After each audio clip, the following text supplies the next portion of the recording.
Assalamualaikum warahmatullahi wabarakatuh. Hai Sobat Pemilih, bertemu kembali dalam podcast KPI Provinsi Sumatera Barat, kolaborasi Bako Humas dan JDIH KPU Provinsi Sumatera Barat, bersama saya Metrina Tosika.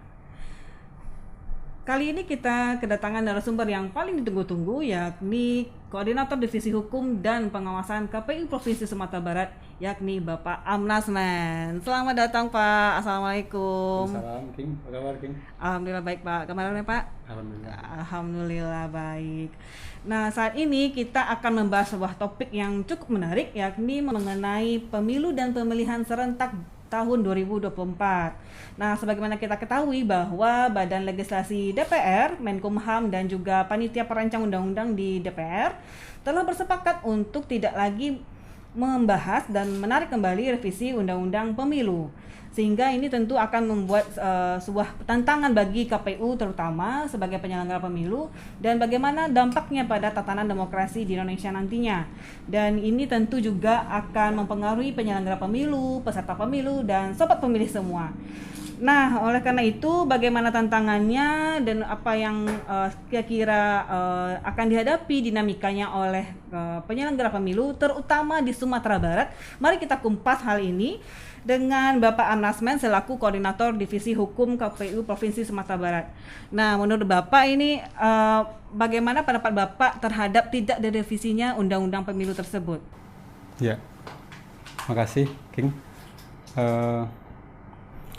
Sebetulnya penarikan dua undang-undang sebetulnya, Undang-Undang nomor 7 kalau nggak salah dan Undang-Undang 10/16 itu ditarik dari prolegnas ya, dari pembahasan oleh DPR. Sebelumnya kalau kita ingin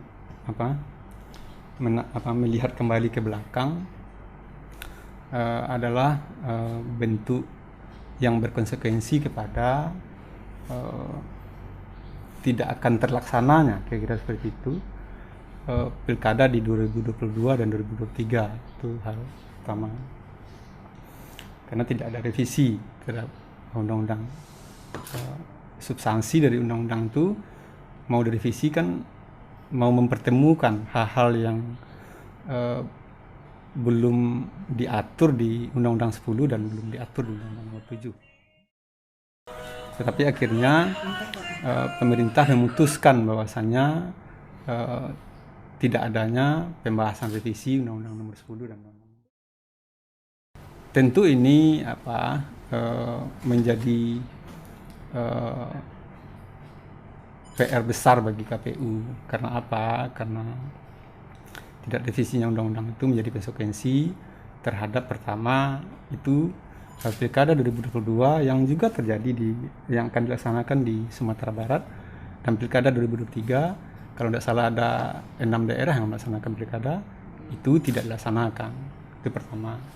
Yang kedua tentu saja artinya seluruh pilkada, pemilu dan pilkada itu diserentakkan pada 2024. Kemarin rapat kerja terakhir itu antara hari Kamis kalau tidak salah ya, antara pemerintah, Dagri dalam hal ini, kemudian KPU, kemudian Komisi 2 DPR, kemudian juga Bawaslu dan DKPP, itu masih membahas perihal tahapan pemilu, jadwal tahapan pemilu yang akan dilaksanakan, yang tentu saja ini mesti tidak beririsan atau tidak menjadi persoalan ketika Undang-Undang 10 mengamanahkan bahwasanya pelaksanaan pilkada itu juga dilaksanakan 2024, khususnya di bulan November. Kemudian konsekuensi lain tentu saja terhadap tidak revisinya undang-undang, kalau tidak salah di samping ada 6 daerah yang tidak melaksanakan pilkada, tentu berkonsekuensi kepada di Sumatera Barat itu akan ada 6 daerah menjadi kepala daerahnya habis masa jabatan dan akan ditunjuk penjabat gubernur. Dan kalau secara nasional tentu ini juga menjadi persoalan, bagaimana pemerintah mesti hati-hati dalam hal ini, karena ada 200 kalau tidak salah ya, 2022-2023 itu ada 271, ada 101 di 2023 ada 170 di 2023. Berarti ada 271 penjabat kepala daerah yang akan ditunjuk oleh pemerintah. Dan tentu ini apapun akan berkonsekuensi kepada bagaimana pemilu dan pilkada itu dilaksanakan dengan sebaik-baiknya. Itu beberapa konsekuensi. Tetapi khususnya secara internal bagi kita, King ya, tentu lebih fokus kepada bagaimana KPU menyiapkan dengan sebaik-baiknya ketika pelaksanaan pilkada 2022 itu tidak dilaksanakan, 2023 tidak dilaksanakan, bagaimana sebaik-baiknya kita menyiapkan pemilu dan pilkada di 2024 itu bisa dilaksanakan secara serentak, khususnya di Sumatera Barat.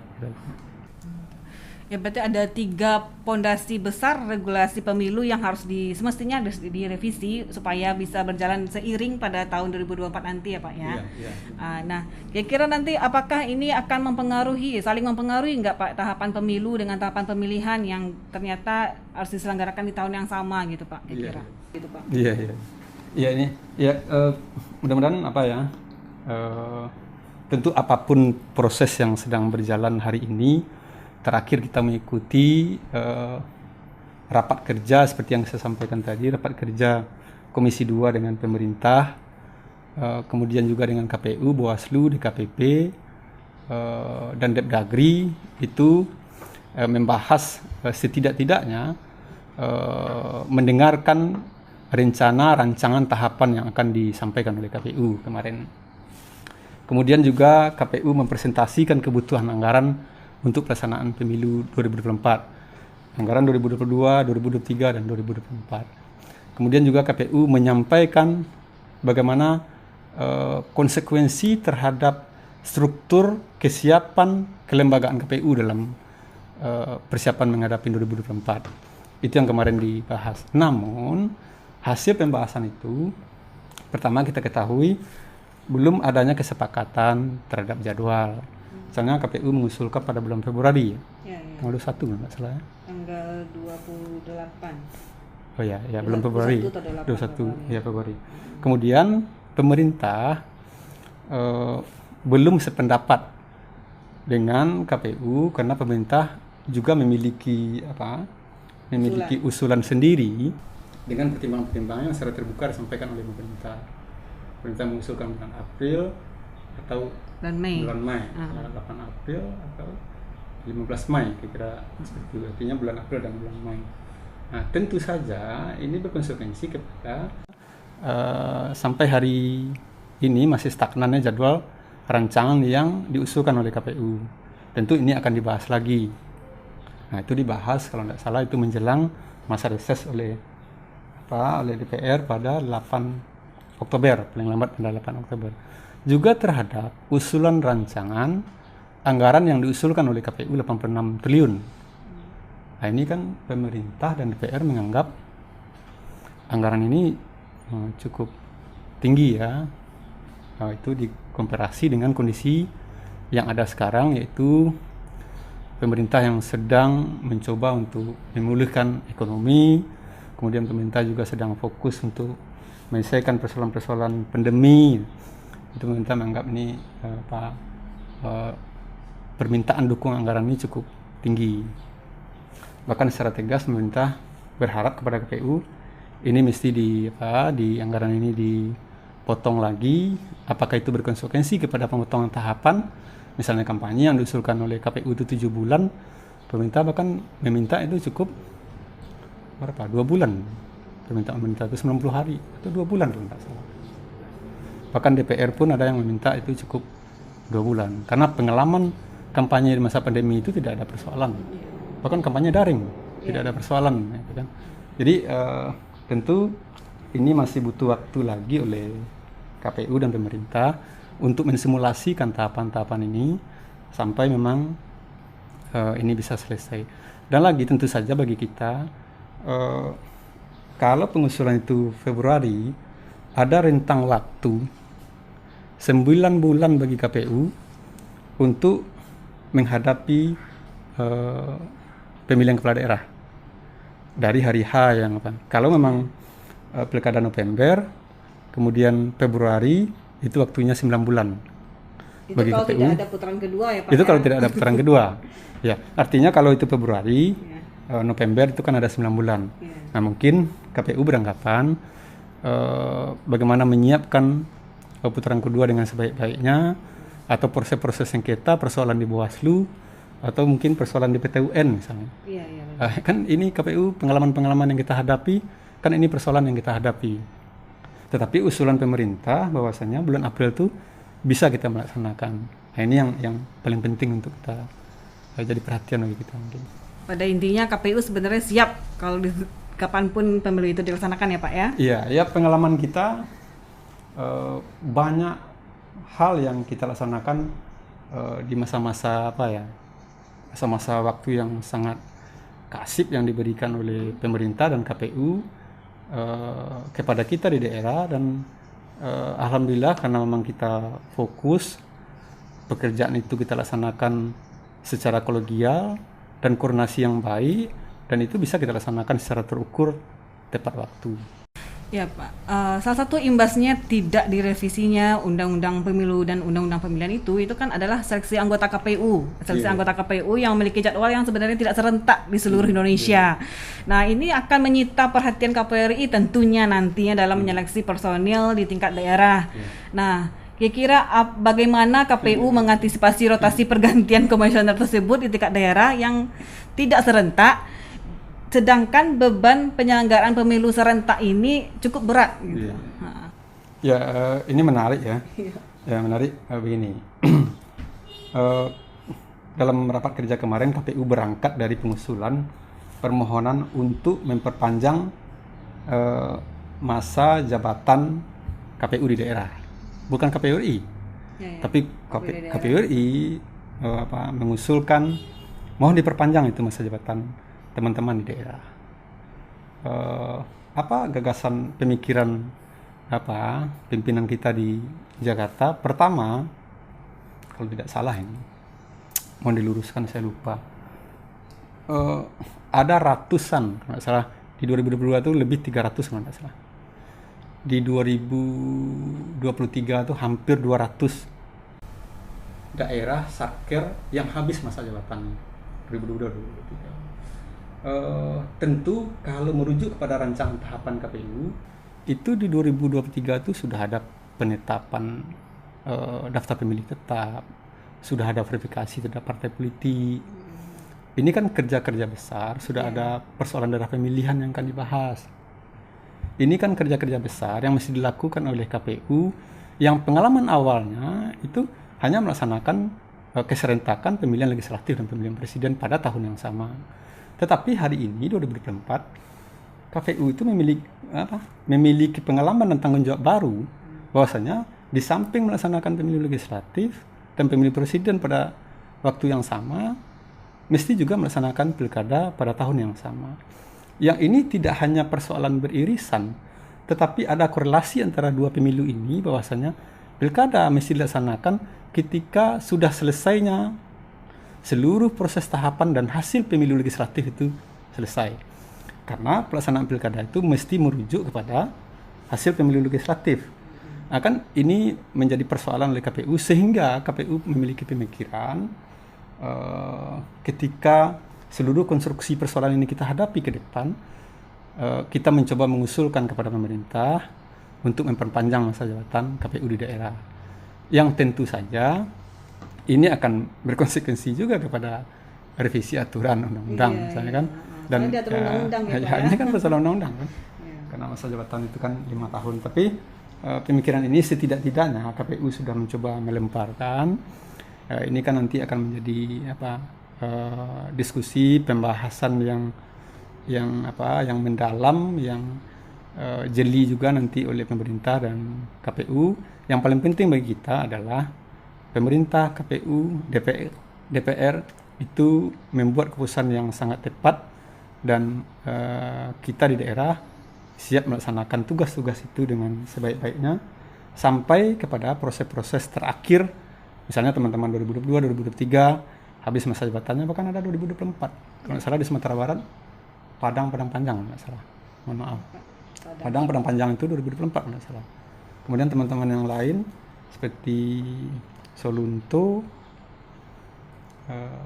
Pariaman itu 2023 kalau nggak salah. Nah ini bagaimana kita menyiapkan itu dengan sebaik-baiknya. Artinya kalau memang nanti tidak diperpanjang, itu ada proses oleh teman-teman provinsi KPU RI, ada proses upgrade kapasitas, kira seperti itu.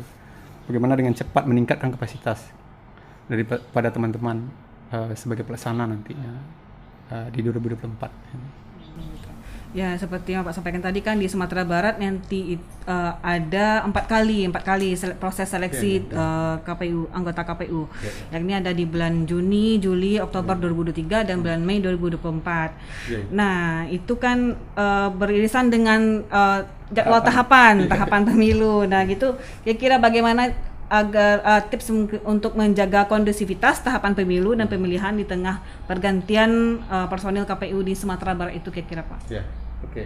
Kita bicara ideal dulu. Iya. Idealnya sebetulnya memang perekrutan kelembagaan KPU itu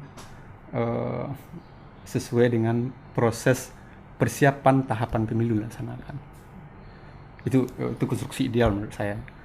Misalnya pemilu kita laksanakan 2024. Itu teman-teman mesti sudah selesai proses perekrutannya kalau tahapan itu nanti disetujui 20 atau 25 bulan ya. Kan usulan KPU sekarang kan 25 bulan itu tahapan. Artinya sudah selesai dilaksanakan Januari 2022. Kan? Jadi, sesungguhnya menurut saya idealnya itu 2022 itu sudah selesai seluruh proses rekrutmen kelembagaan. Se-Indonesia. Itu di luar ad hoc ya. Iya, di luar ad hoc kan sesuai dengan tahapan kebutuhan mereka. Itu idealnya. Tetapi kondisi yang ada memang seperti yang tadi King sampaikan, bahwasanya saya habis masa jabatan tidak salah Mei. Iya, Mei. Provinsi itu habis masa jabatan Mei di Sumatera Barat. Kabupaten kota itu sebagian besar itu Juni ya? Juni apa Juli? Juni juga ada.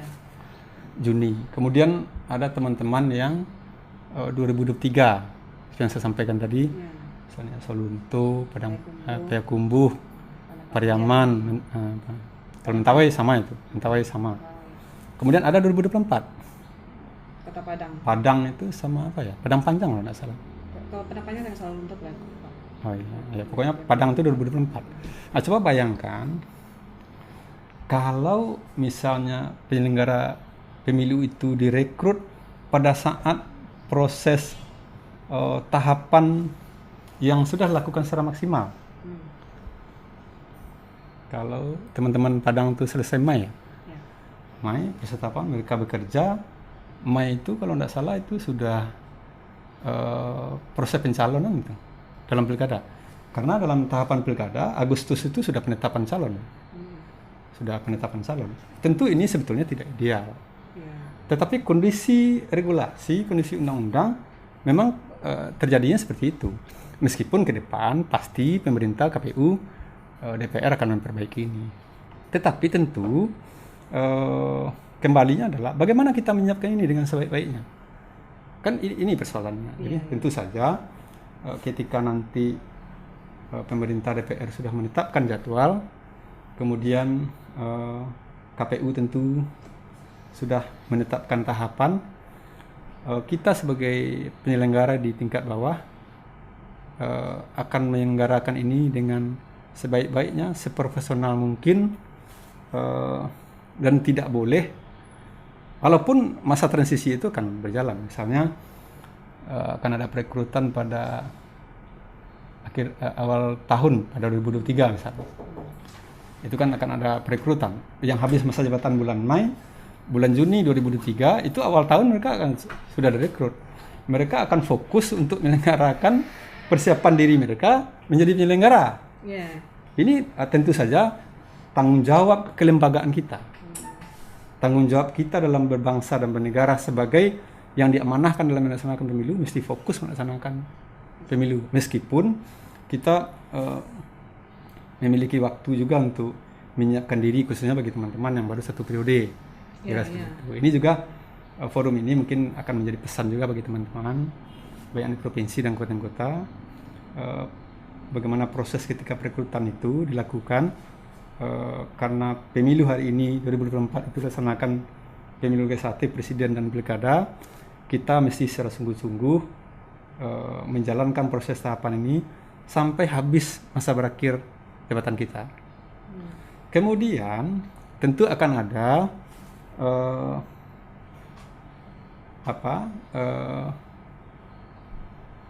anggota KPU yang baru yang akan bertugas.